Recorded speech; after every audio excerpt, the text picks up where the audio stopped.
Bonjour à tous et bienvenue sur notre chaîne où vous avez vu, on a changé de décor aujourd'hui. On est aux Portes des Cévennes, au salon de coiffure Pops. Et donc on rencontre aujourd'hui Pauline qui est voilà, la gérante, la patronne de Pops. Donc bonjour Pauline. Bonjour. Je te laisse te présenter et après on commence. Alors donc je suis Pauline, j'ai 29 ans et je suis gérante du salon de coiffure Pops Coiffure depuis maintenant 7 ans. D'accord. Donc comment t'es venue un petit peu la passion de la coiffure? Depuis toute petite, Ouais. c'est venu déjà. À Noël, c'était toujours les têtes malléables, c'était toujours des peignes, des brosses, tout ça, tout ce qui est en rapport avec la coiffure. Et ça m'a suivie. J'avais pas d'autres idées qui me sont venues. La coiffure était la priorité. D'accord. Et donc, pour devenir coiffeuse, on doit passer des diplômes, on doit passer des examens. Oui. Comment ça se passe? Tout à fait. Donc j'ai commencé par faire 2 années de CAP à Montpellier, en école privée. Ensuite, j'ai attaqué sur un BP à Nîmes, où là, c'était un apprentissage. J'ai fait mon apprentissage au Vigan, dans un salon de coiffure. Donc pendant tes études, tu as... Exactement. Sur les 2 ans de BP, j'avais un peu d'école et un peu de salon. Et j'ai obtenu mon BP. Et ensuite, j'ai passé ma maîtrise à Montpellier, 2 ans aussi, qui se font en apprentissage. D'accord. Je suis toujours restée au Vigan. J'avais le salon, ça me convenait, ça me plaisait. Et j'ai eu ma maîtrise par la suite. D'accord. Et donc là, ça c'est le tout début par rapport... Je ne savais pas qu'on pouvait faire une maîtrise en coiffure. Oui. Je savais qu'il y avait CAP, BEP, BP, mais après, la maîtrise, ça consiste en quoi? La maîtrise, souvent, c'est pour être prof. C'est après, quand on a dans l'idée d'enseigner. Maintenant, c'est plus remplacé par le BTS depuis quelque temps. D'accord. Mais oui, la maîtrise, c'est plutôt quand on a envie d'enseigner, mais enfin, pour ma part, en tout cas, par la suite. Par la suite. Oui. C'est un objectif. Oui, tout à fait. Super, ouais, c'est cool. On y reviendra alors. Donc là, tu es au Vigan, tu as eu ton BP, tu es en CDI après ton apprentissage. Comment ça se passe? Oui, tout à fait. Donc après mon BP et ma maîtrise, elle me propose un CDI que j'accepte et ça dure 1 an. Ok. Voilà. Pendant cette année-là, tu as progressé, tu as su et tu avais toujours cette petite vision déjà? Oui, moi depuis toujours, je veux ouvrir mon salon. Donc après, c'est vrai que je trouvais que j'étais plutôt jeune pour ouvrir un salon. J'avais envie de faire quand même mon expérience. Et quand elles m'ont proposé le CDI, j'ai accepté. Ça se passait très bien. Il y avait une très bonne ambiance dans le salon. Et puis après, j'ai eu l'opportunité d'acheter. D'accord. Et donc là, ça y est. Le côté entrepreneurial commence à rentrer dans ta tête. De suite. Et pas de peur? Beaucoup. Beaucoup de peur? Oui, D'accord. beaucoup de peur. Okay. Mais j'ai foncé parce que c'était une opportunité pour moi à ne pas rater. Ce salon, je le connaissais. C'est celui-ci ou pas? Oui, exactement. Je suis originaire de Saint-Hypo, donc je venais faire mes courses. Je voyais ce salon qui était là, qui était bien placé, qui pour moi était quand même très intéressant. Et quand j'ai appris qu'il se vendait, j'ai de suite sauté sur l'occasion. Je me suis renseignée, je suis venue le voir. Et là, ça a été le coup de cœur pour moi. Le coup de cœur? Oui, carrément. Et tu as été accompagnée un petit peu, la famille et tout oui, ça? Beaucoup. Ils n'ont pas eu peur pour toi? Beaucoup. Si, c'est normal. En plus, j'étais jeune, j'avais 21 ans. D'accord. Ouais, 21 ans. C'est très jeune pour... Donc, heureusement, j'avais mes parents, j'avais mes grands-parents. Enfin, j'étais quand même beaucoup entourée. Ils m'ont amené beaucoup de courage, on va dire, et ils m'ont aidé pour faire des travaux. Oui, parce que c'est vrai que quand on discute avec les entrepreneurs, les débuts, c'est très difficile puisque la famille, les amis leur disent « Oui, mais pourquoi tu vas te mettre dans ce pétrin-là » C'est très difficile, l'entrepreneuriat. Ça peut marcher comme ne pas marcher. Comment tu vas faire après? Donc c'est vrai que l'entourage aussi donne l'impulsion. Ah ben oui, carrément, c'est énorme. C'est énorme. Moi, je vois mes parents, ils m'ont jamais, on va dire, freiné. Ils m'ont toujours encouragé à me dire on sera là. On ne sait pas comment ça va se passer, c'est sûr, parce que c'était pour moi... tout nouveau. Voilà, c'était tout nouveau. J'étais jeune, je n'avais pas forcément une expérience énorme, mais j'avais envie. Et puis, j'ai bien fait, après tout. Ouais. Donc, 21 ans, tu achètes... Non, tu achètes ou pas? Oui, j'achète. Tu rachètes un fonds de commerce? Je rachète le fonds. Je loue donc les murs à Intermarché parce que je suis dans la galerie et je rachète le fonds. D'accord. Le petit problème qui se passait il y a 7 ans de ça, c'est qu'Intermarché est en liquidation judiciaire. Oula. Donc, très peu de clientèle dans Inter, donc très peu de clientèle automatiquement au salon. Et donc ça, premier stress? Alors là, gros stress. Et ça, c'est arrivé quand mais je le savais quand j'ai racheté. Oui, j'ai racheté comme ça. Et tu es allé quand même en te disant j'ai la bonne étoile? Pour moi, il y avait tellement de potentiel à ce salon que j'ai dit il faut que je fonce, quoi. C'est pas possible. Il était vraiment, pour moi, il y avait une superficie, il y avait quelque chose à faire. Donc, Intermarché a été racheté, en fait, a été repris. Et là, ça a été la bouffée d'air. Parce que, ben voilà, beaucoup de monde et ça c'est au niveau d'Inter. En termes de temps, ça a mis quoi, une petite année? Ça a mis 3 ans. 3 ans? Oui. Ouais. Entre le rachat et la bouffée d'air, entre guillemets. Exactement. Voilà, ça y est, là on est bon, oui, on est sur une bonne lancée, quoi. Je pense qu'il m'a fallu 3 ans pour essayer de voir vraiment le jour. Au niveau d'Intermarché et aussi au niveau du salon, quoi. C'est-à-dire des employés, de trouver un rythme, tout ça, ça se fait, mais... Ouais. Tu as repris des employés du fonds de commerce? Quoi, quand tu as racheté le fonds de commerce, il y avait des Il y avait une employée qui travaillait ici, qui était en remplacement d'une qui était en arrêt. Et puis après, elle a voulu partir pour passer ses examens pour faire du maquillage. Enfin, elle est partie, quoi. Elle avait ses projets à elle. Et bien là, toute seule. D'accord. Voilà. Donc oui, dès le début, tu as eu... comment on rachète un fonds de commerce? On fait des travaux. Il y a une employée, donc il faut la gérer. Avec une personne qui est en arrêt maladie. Exactement. Ah, tu as été dans le bain. J'ai tout eu d'entrée. Je me suis dit, au moins, je suis tranquille. Après, tu es blindé pour... Oui. Non, et puis après, petit à petit, voilà, j'ai commencé à mettre des annonces, à trouver des employés. J'ai trouvé une employée. Et puis pour moi, le but, c'était d'avoir aussi des apprentis. Parce que j'ai été formée. Pour moi, l'apprentissage... La formation, pour toi, c'est énorme. Donc petit à petit, on monte. Et puis on a des échecs, parce que ça marche avec certaines et ça ne marche pas avec d'autres. Mais on y arrive. Ouais. Et au niveau des... Donc, est-ce que c'est bouché? On dit toujours que c'est bouché, la coiffure, la beauté, tout ça. On a énormément de mal à recruter. Ouais, on a énormément de mal à recruter parce que je pense que maintenant, quand on sort avec un CAP ou un BP, de suite, les gens pensent à s'installer. De suite, les gens veulent du domicile, maintenant, je trouve, et veulent des auto-entrepreneurs, plutôt des petits statuts comme ça. Ou alors, on peut louer des fauteuils dans les salons de coiffure. Ça se fait beaucoup en ville. Ah ouais. On peut louer un fauteuil dans un salon de coiffure, ça se fait beaucoup en ville. Mais c'est vrai qu'à La Roque, ça reste quand même un petit village. Et c'est vrai qu'il n'y a pas beaucoup de personnes qui font ça, parce qu'en général, c'est une clientèle qui est très fidèle. Donc, il n'y a pas assez de passages pour arriver à avoir ce genre de personnes. D'accord. Donc, bon, voilà, la formation, pour toi, c'est quand même quelque chose de très... oui. Voilà. Maintenant, c'est bouché, mais on arrive quand même à trouver des employés. Oui, on y arrive. Il y a des très belles personnes. Et c'est vrai qu'aujourd'hui, on a cette façon, quand on regarde YouTube, on veut de suite être patron, gagner 10 000 € par mois et peut-être s'installer à Dubaï. Voilà. Tout ça. Et il y a la réalité, c'est qu'aujourd'hui, on a besoin d'entrepreneurs en France qui entreprennent en France et qui commencent. Et voilà, c'est dur, une entreprise. Tu l'as dit, il a fallu 3 ans pour que tu te fasses ta petite place, que tu stabilises un petit peu ton investissement et tout ça. Donc oui, les effets d'annonce sur YouTube, installez-vous, et dans 3 mois, vous gagnerez 5 000 € par mois. Voilà, il faut... Oui, c'est vrai qu'il faut rester quand même assez prudent sur ça, parce que la coiffure, c'est quand même, on va dire, compliqué. C'est des horaires, c'est beaucoup d'investissement personnel quand on est à son compte.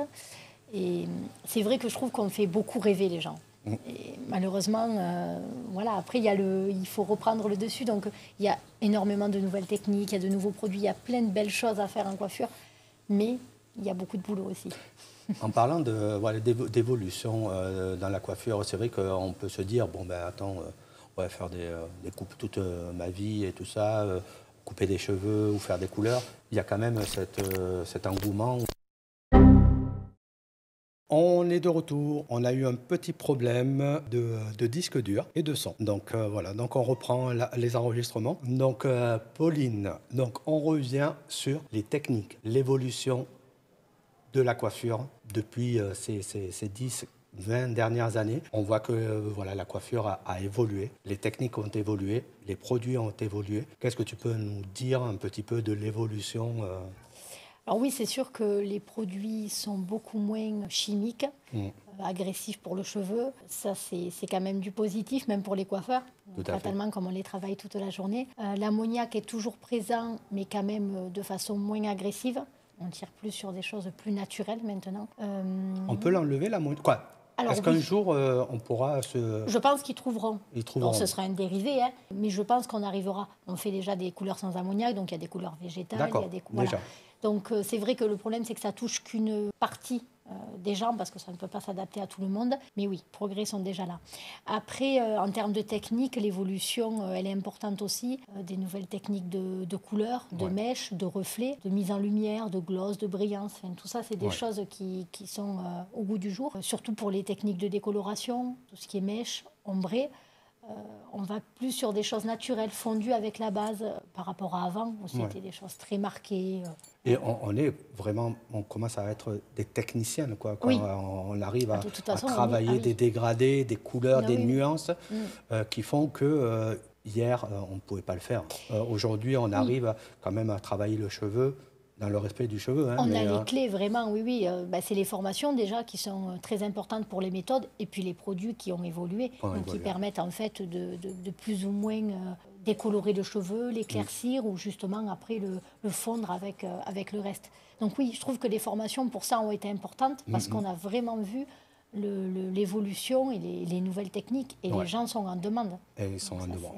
Et donc, ils sont en demande aussi parce qu'ils voient ça sur les réseaux sociaux. Et c'est vrai qu'aujourd'hui, le métier de coiffeur et la coiffure en général évolue énormément via les réseaux aussi. Puisque, en fait, on voit les techniques qui viennent d'outre-mer, des États-Unis, d'Italie, qui sont des pays qui sont sans cesse en évolution et donc qui arrivent un petit peu chez nous. Et donc, c'est vrai que les gens, quand ils arrivent et qu'ils te disent « Tiens, j'aimerais avoir cette coupe-là », il te faut être toujours à la pointe. Ah oui, il faut pouvoir rebondir pour savoir que faire et comment l'adapter. Oui, c'est vrai que les gens arrivent souvent avec la photo de « je veux ça, ça me plaît, c'est mèche ». Et c'est vrai qu'il faut arriver à l'adapter. Justement, ça, on le voit en formation. On voit vraiment des cas particuliers en formation qui nous permettent après de l'adapter sur la clientèle. Et donc, certes, tu peux le voir en formation et il faut prendre le temps pour se former et tout ça, mais est-ce que quand tu regardes sur les réseaux et qu'on te pose une question, tiens, j'ai vu ça sur les réseaux et tout ça, est-ce que toi, machinalement, tu te dis, je vais essayer de voir comment on peut faire, ouais, j'aime bien cette nuance avec cette couleur, tu vas essayer de chercher un petit peu. Toujours, parce qu'il faut avoir beaucoup quand même de curiosité en coiffure. Et c'est vrai qu'on va chercher peut-être sur Insta, sur des pages, à travers des gens qu'on connaît, en parler entre nous, entre collègues, ne serait-ce qu'on n'a pas les mêmes techniques, on n'a pas été formés de la même façon.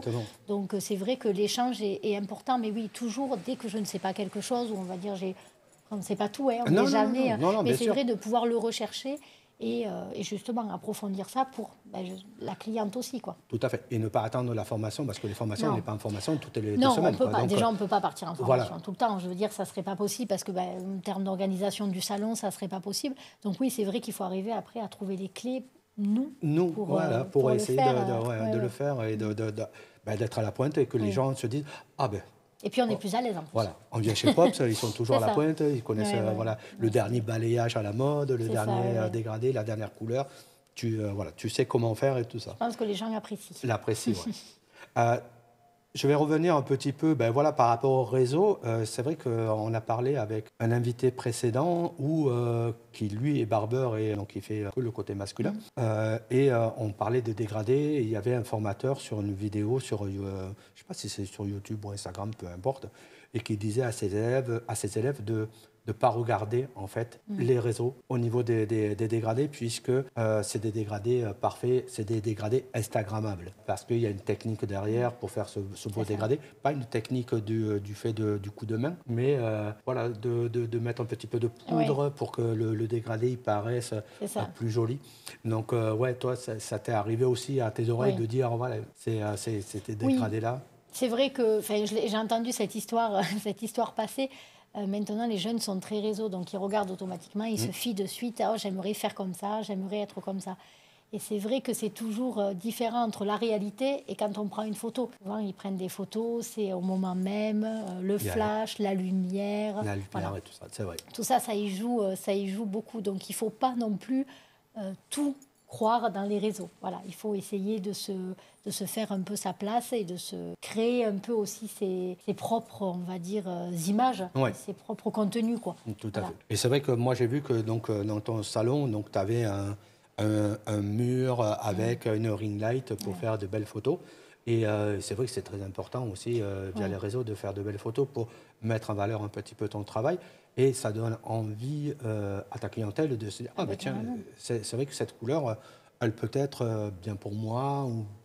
Je trouve que c'est vraiment, ça reflète vraiment l'entreprise en fait. Au début, j'étais pas trop réseaux sociaux parce que ça me plaisait pas, que je trouvais que ça prenait beaucoup de temps et je voyais pas forcément l'intérêt.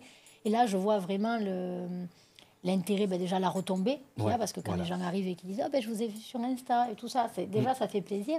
Et puis on a la possibilité de faire des beaux changements avant-après. C'est vrai qu'il y a des gens qui viennent avec des cheveux très longs, les coupes, bruns, blonds, roux, enfin, on a vraiment beaucoup de changements et ça plaît aux gens. Ça plaît aux gens. Ouais, les gens, ils arrivent avec la photo.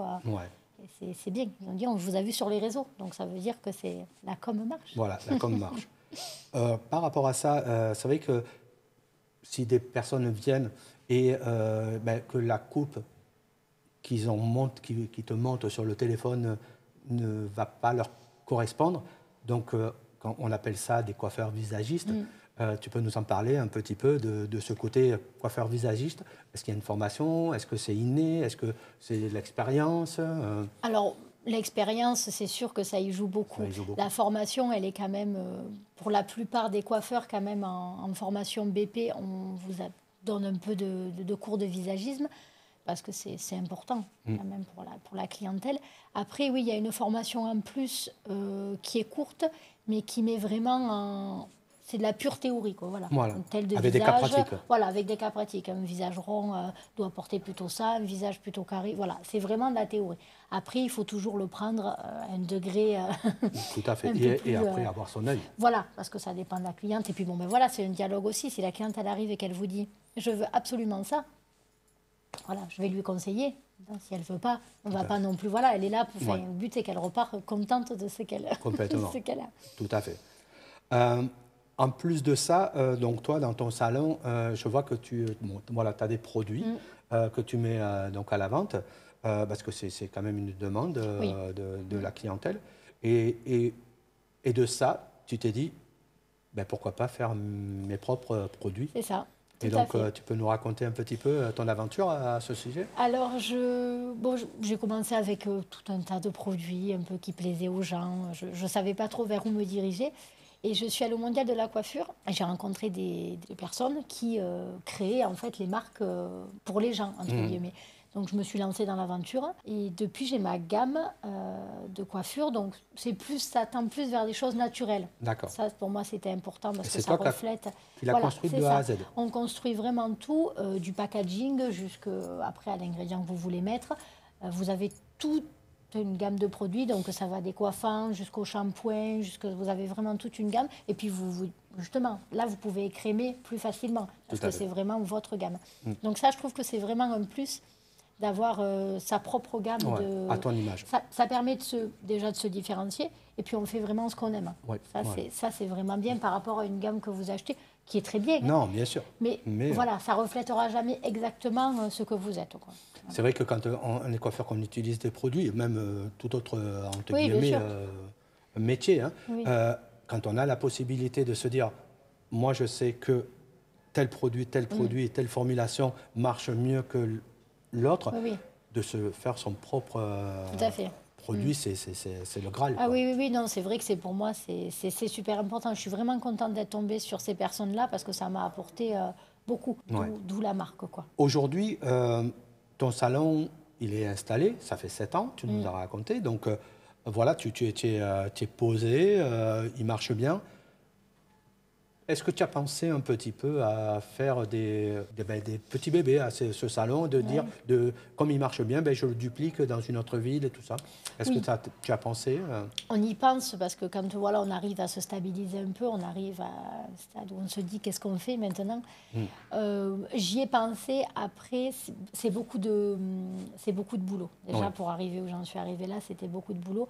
Je pense que j'ai encore des choses à faire ici et j'ai envie de continuer surtout la coiffure. Je n'ai pas envie de me consacrer qu'à de la gestion d'employés, la gestion des papiers. Un salon, c'est déjà beaucoup en gestion, même si on est beaucoup aidé par tout un tas de corps de métier. Mais voilà, je pense que ça reste dans la tête, mais ça ne sera peut-être pas de suite. J'ai envie quand même de continuer à toucher à la coiffure. À la coiffure, voilà. Aujourd'hui, tu as envie encore de... Oui. La passion, elle est là. C'est ça.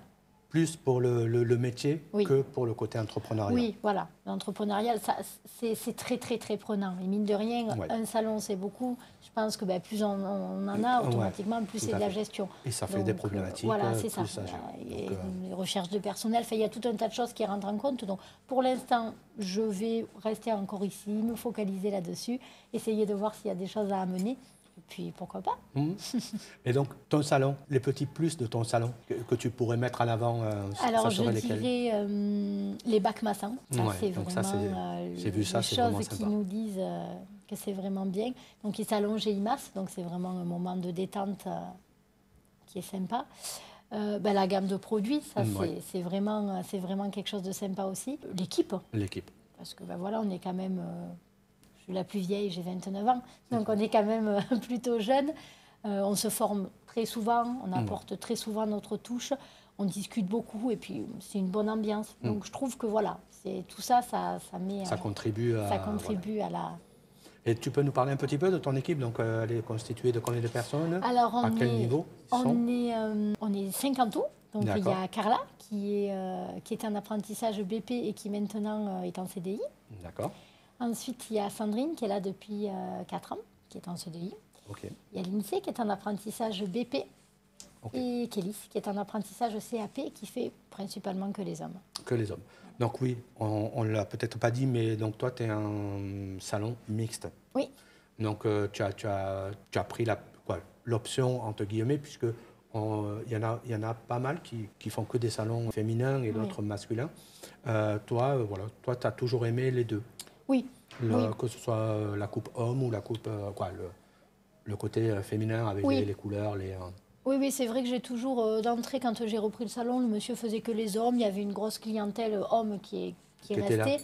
Donc j'ai continué sur ça. Et puis plus ça a évolué dans les années, plus la demande en homme a été importante. Donc on s'est formé pour faire les barbes. Oui, en plus, voilà. Donc, le côté les barbier. barbes sont arrivées. On a pu créer un côté un peu barbier avec le fauteuil, vraiment pour la prestation entière. Donc oui, franchement, le marché de l'homme maintenant est important, mais celui de la femme aussi. Donc pour moi, c'était clair qu'un salon mixte, c'était... Puis j'aime faire les deux. Les deux. Donc ça, c'était important. Et c'est vrai que, comme on disait en off, c'est vrai que l'évolution de l'homme par rapport à soi-même a évolué. On est arrivé à prendre soin de sa peau, de sa barbe, de ses cheveux, alors qu'avant, on était un peu plus rude, entre guillemets. Un coup de peigne et on allait au travail. Ça. Maintenant, il y a un peu plus de... Là, les hommes, pour un dégradé, c'est tous les 15 jours. Parce qu'il faut toujours être nickel, la barbe toujours bien entretenue. Et c'est vrai qu'il faut suivre cette évolution parce que je trouve que c'est bien que l'homme ait pris aussi le temps de changer ses habitudes. Il n'y a pas finalement que la femme, parce qu'elle fait des couleurs ou plus de choses, qui avait besoin d'aller dans un salon. Donc ça aussi, ça a évolué en positif. Ça a évolué en peu de temps. Donc, aujourd'hui, on a fait un petit peu le tour du salon, de toi. On n'a peut-être pas parlé de concours. Est-ce que toi, tu as fait par le passé, ou tu fais des concours? Et qu'est-ce que tu en penses? Est-ce que par rapport à ceux qui nous écoutent, est-ce que ça peut être intéressant pour eux? Oui. Alors, je trouve que les concours, c'est toujours intéressant on va voir un peu son niveau et puis un peu avoir cette concurrence, en fait, se dire peut-être que je vais mieux faire, il faut que j'arrive à mieux faire. Moi, j'en ai eu fait quand j'étais en apprentissage, des concours chignons. C'est vrai que je l'ai un peu mis de côté après parce que j'avais d'autres projets qui sont arrivés, puis j'ai eu le salon. Voilà, les concours, ça prend du temps en préparation, c'est souvent pas à côté, c'est sur des scènes. C'est vrai que j'ai mis un peu ça de côté, mais je trouve que c'est quand même bien pour quand on commence la coiffure, c'est valorisant, je dirais. Et c'est vrai que toi, tu disais, tu as fait des concours chignons. Oui. Donc, chignon, plus orienté mariage plus événementiel, on va dire. Plus événementiel. Voilà, c'est vrai. Parce que le chignon mariage, c'est vraiment à part, on va dire. Il y a le chignon mariage et après, il y a plus le chignon événementiel, qu'on va dire cocktail, soirée, repas un peu... D'accord, très chic. Voilà, exactement. Alors que le mariage, il faut volume, un peu plus volume, non? Alors, ça c'est pareil, ça a évolué. Maintenant, c'est plus peut-être des choses un peu bohèmes, un peu champêtres, des choses qui sont un peu... Parce qu'il y a même des mariés maintenant qui font pas de chignons, qui viennent avec les cheveux longs. Mais oui, le chignon mariage, c'est quand même à part parce que c'est un peu plus travaillé toujours. C'est le jour, le grand jour. Donc, tout à fait. Donc il faut que voilà. Il faut être formé parce qu'un chignon, ça ne s'invente pas. Pas en claquant des doigts. Voilà, si on n'a pas les techniques, on ne peut pas faire un beau chignon qui va tenir dans le temps. Voilà, c'est les bases. Ouais. Voilà, parce que la mariée, elle va arriver là le matin. Oui. Voilà, il y a toute la journée à passer. Oui, tout à fait. Si au bout de 2 heures, il y a des mèches qui commencent à se détacher, ça ne va pas le faire. C'est pour ça que la formation, les bases surtout du chignon, et après c'est beaucoup de créativité de toute façon. Hein. Mais oui, au moins avoir les bases solides, que son chignon dure un peu jusqu'à la fin de la nuit. Complètement. Ouais. Non, mais ça c'est cool. Donc, écoute, merci Pauline pour toutes ces infos. J'aimerais maintenant, comme on fait à chaque podcast, que tu donnes un conseil. Qu'est-ce que tu dirais voilà, des jeunes qui voudraient ouvrir un salon ou se mettre dans la coiffure? Pas peut-être ouvrir un salon, mais au moins se mettre dans la coiffure. Et que c'est un très beau métier. Qu'il faut se donner, on va dire, les moyens de réussir avec quand même beaucoup de boulot. Ouais. Parce que bon, voilà, ça reste quand même beaucoup de boulot, beaucoup de créativité. Mais je trouve qu'il y a un marché qui est vraiment important parce que ça évolue tellement. Il faut être super polyvalent. Ouais. Dans tous les salons, la plupart maintenant font quand même mixte, à part cette folie un peu barbeur qui est là. Mais sinon, c'est un beau métier, il ne faut pas lâcher.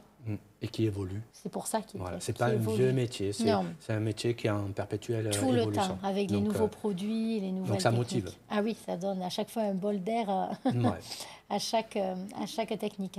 Donc super, écoute, merci beaucoup pour ce podcast. J'espère qu'il vous a plu, même avec les petits problèmes techniques. Donc on se donne rendez-vous au prochain. Merci beaucoup.